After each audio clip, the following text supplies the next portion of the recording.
Ko jūs palinkėtumėt, tarkime, Lietuvos, Latvijos, Estijos žiūrovams, Baltijos žiūrovams? Šitas regionas, žinoma, labai ypatingas. Jis patyrė tiek sukrėtimų per savo istoriją, labai sunkių.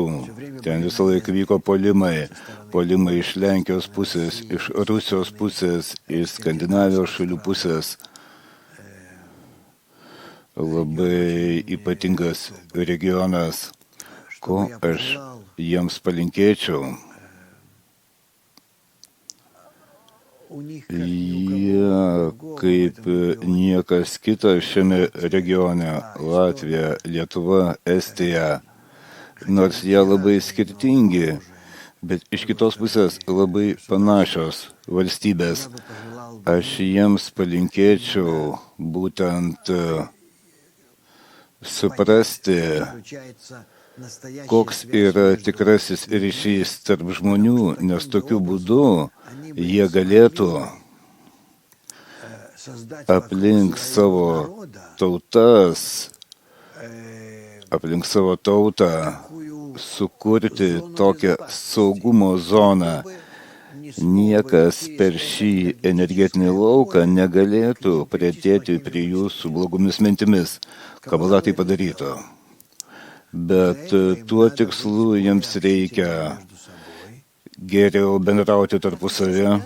Latvija gyvena atskirai, taip, aš žinau, uždaro visus vartelius. Aš žinau, aš gyvenau kurį tai laiką Estijoje, ne, Lietuvoje gyvenau paskutinius 4 metus prieš išvykdamas iš Tarybų Sąjungos. Nuo 70-ųjų iki 74 metų gyvenau Lietuvoje. Taigi aš žinau šį mentalitetą, bet būtent dėl to truputį reikia prieiti kažkokios tai bendros būsenos. Jeigu jie imtų siekti šie žmonės, kabala jiems duotų šią jėgą, tai prie jų niekas nepriartėtų, neprisikabintų, bet būtent tuo jie galėtų save apsaugoti. Tarytum mistiškai, bet iš tikrųjų čia nėra jokios mistikos.